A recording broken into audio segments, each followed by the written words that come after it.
moved quickly on it, signed the definitive agreement, and Sean Hilliker and our geos are going to be down there, literally leaving on July 3rd to get to site to start doing some exploration work. I'm getting that ready, and then we're going to be drilling that in probably February of 2026. So. All right, welcome back inside our proactive newsroom. And joining me now is John Bay. He is the CEO of Standard Uranium. And John, it's always great to see you. How are you today? I'm doing very well, Steve. How about yourself? Good, good, doing well. Accompany with the news today, really in sort of letting the market know of sort of the work that you've done and really what's ahead for the company. And I know you made a strategic change in the company a few years ago, and it really has done very well for Standard Uranium. Why don't you remind everyone a little bit about that, and we'll sort of get into today's news. Yeah, thanks for bringing that up, Steve. A few years ago, actually, when the market was really hot, 2 years ago in 2023, we had an abundance of portfolios of projects in the Athabasca Basin. So we thought the best way to monetize those and to actually move those projects forward was to transition our company to a project generator as well as an exploration company. So that allowed us to take several of our projects that weren't getting worked to put those up into the hands of other juniors that could advance those. So we basically structured deals to, get them permitted and get them First Nations agreements and get vendors lined up. And our team of exploration geologists would actually operate them. So we put these projects up for JV, and we brought in 3 new companies to partner with us. That not only allowed those projects to get advanced, but it also brought cash and shares and operating fees into our company. So a wonderful model. Now, 2024, the uranium market went the other direction and things got really tight, so it was pretty quiet. But here we are back in 2025 when the uranium market is taking off again. So once again, we're getting a lot of inbound calls about our projects. So what we did was put out a news release today, updating the market as to what projects we have, which ones are available for JV, and just an update on what's going on with our current JVs. So it's a great time to sort of learn about our projects if you're interested in the Athabasca Basin and uranium.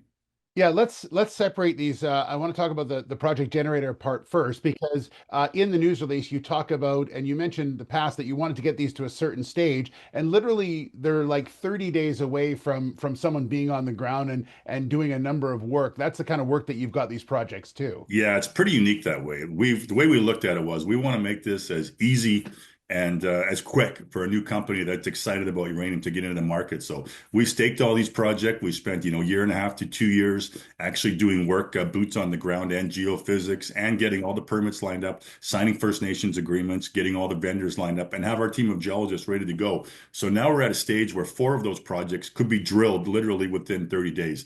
So we start having discussions with interested parties. We sign a CA. We start exchanging data, put them in the data room. And if things go well, we move quickly to a definitive agreement, and we could be drilling within 30 days.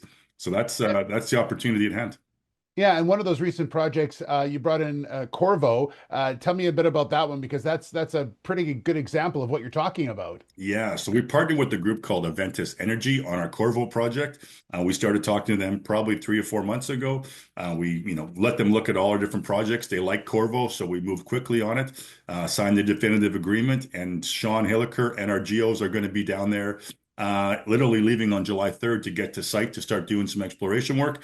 I'm getting that ready, and then we're going to be drilling that in probably February of 2026. So the fast thing there is, look, there's work to be done on the ground, sort of lining that up for drilling, and that one they really want to get drilling, so we're moving quickly to have that one drilled in less than a year. So that's a fantastic example. And the other key part of it is also, you mentioned your technical team, and while they're doing the work on getting those projects ready, they also have a portfolio of your own projects as well that you'll be working on this year also. So they're a very busy team, but very good at what they do. Yeah, it's great to have a team of in-house uranium specific geologists. We built this team specifically for this purpose. I mean, Sean Hilliker brought all these people in. He's known them over the years from previous companies, and they're a wonderful team. On top of Yeah. that, we have 2 of our board members, Neil McCallum and Mike Young, who are also uranium-specific geologists who are very experts in this space. So when we put projects together and we line up the work we're going to do, it's great having a team with all that knowledge, and then to be able to execute, to bring those guys to the site and actually get those projects advanced. So it's wonderful. So, John, just as we end off here, just some last message that you want to send to everyone who's looking potentially at working with Standard Uranium. Yeah, so take a look at that news release or take a look at our website or reach out to us. We've got a portfolio of projects, 9 of them that are ready for JV right now. Would love to talk to you. Would like to find some new partners that are interested in working in the Athabasca Basin and advancing uranium. Now, on top of this model, I always want to bring the viewers back to the fact, Steve, that look, Davidson River is our flagship. Yeah. We are very excited to be going back to Davidson this summer. So we've got a drill program lined up for August, September, and it's the first time we've been there since 2022. We're currently doing ANT and some exosphere studies on that right now that are going to give us our drill targets by the end of July, and we can't wait to get our own boots on the ground back drilling Davidson. All right. Well, make sure we have you back and talk more about Davidson River when the time is right. So, John, thanks so much. Great update, and congratulations on the success. And we'll talk again soon. Thanks so much, Steve. Always good talking to you guys. Take care. All right. John Bay, the CEO of Standard Uranium.